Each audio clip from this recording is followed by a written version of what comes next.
What is up, brand builders? Stephen Hurahan here at BrandMasterAcademy.com, and in this video you're going to learn how to overcome brand strategist imposter syndrome so you can stop worrying about what your clients think of you and start realizing that they are lucky to have you working on their business.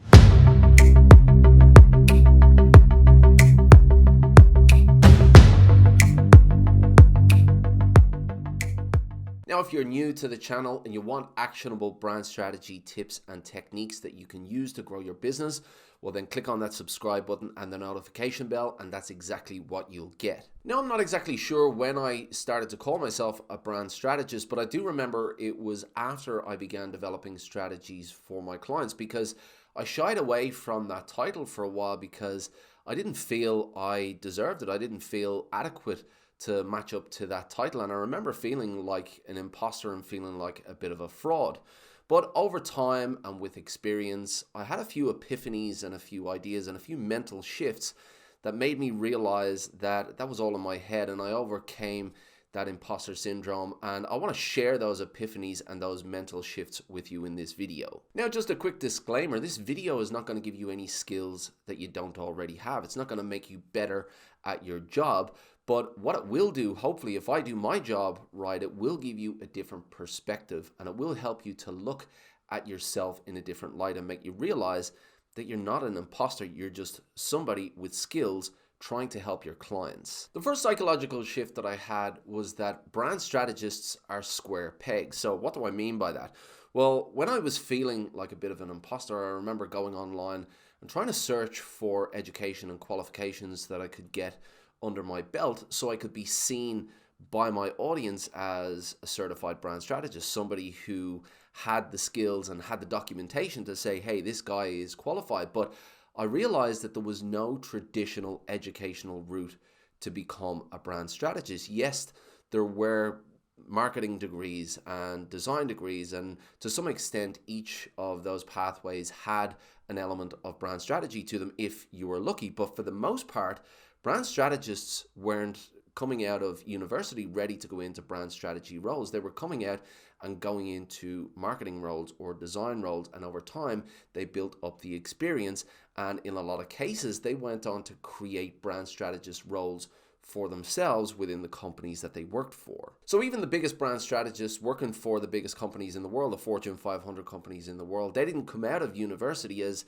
a brand strategist ready to go into those roles. They went into a variety of different roles. Maybe it was design, maybe it was marketing, maybe it was copywriting, and over time they built their experience and they went on to become brand strategists later on. So that was a big one for me, realizing that there was no traditional road to brand strategy, and most brand strategists are square pegs. The second psychological shift that I had was that my clients were the beneficiaries of my hard work. So all of the work that I did leading to me becoming a brand strategist, transitioning into that role, all the research I did, all the books I read, all of the processes that I developed, my clients were the beneficiaries of all of that work. So I knew that had they have met me 3 or 4 years before I became a brand strategist, then the work that I would have been able to do for their brand would not have been as good as after that transition. So it made me realize, and it gave me that confidence that yes, I had done a lot of work. Yes, I had read a lot of books and I had developed my processes, and my clients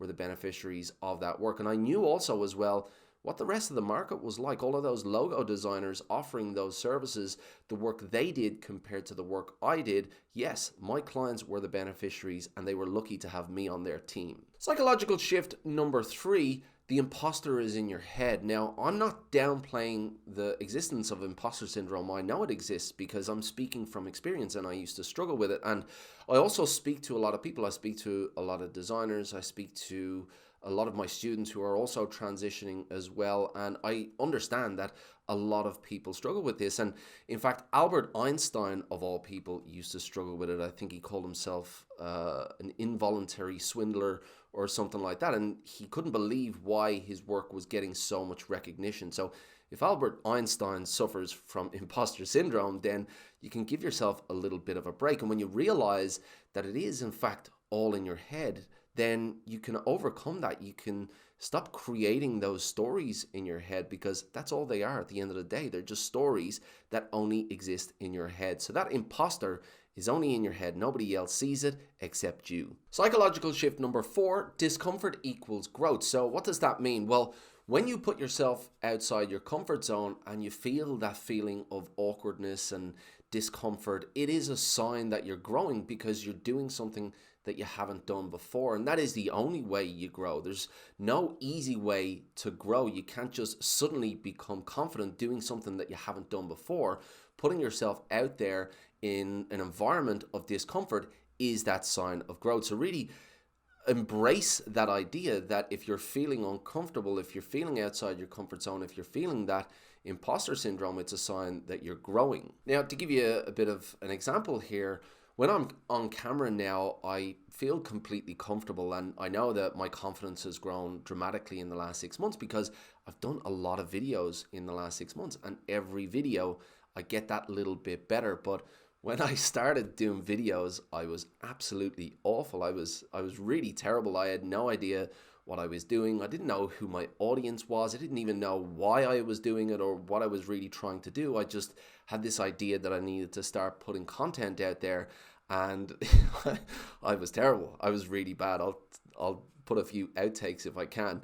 Now, for small business, and the video series,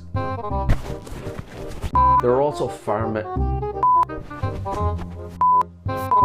I was not great at all, but I just kept at it. I kept doing it. I kept showing up, and over time I got better and better and better. So just embrace that idea that you might not have the confidence now, but over time that grows. You just put yourself outside your comfort zone and embrace the idea that if you're feeling that discomfort, you are growing. Psychological shift number 5, embrace who you are. Now, overcoming imposter syndrome is not about pretending. It's not about pretending that you're better than you are, or trying to take on this persona that's not you.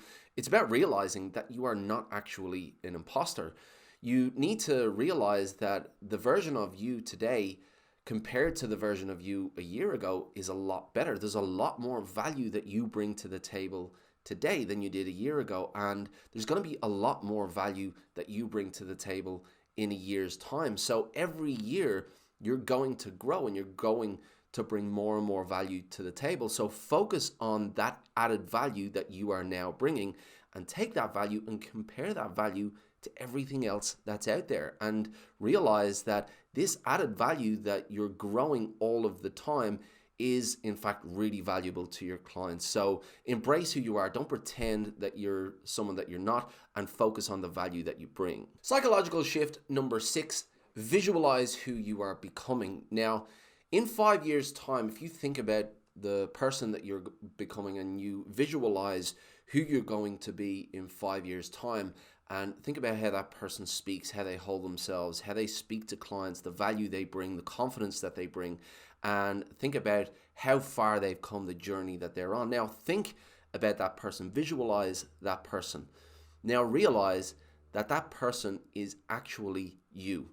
You will not change in that time. You will still be the same person. Yes, you will add feathers in your cap and strings to your bow, but you will still be the same person. So every time you speak to a client, every time you jump on the phone with a client, realize that that is another piece of experience that you can put under your belt, another feather that you can add to your cap, and realize that every little bit of experience is leading you to who you are becoming. Now, this video is not to tell you to snap out of it. It's all in your head. Just forget about it. Just to overcome it. It's easy to do. I know it's not easy to do. I know it's a process.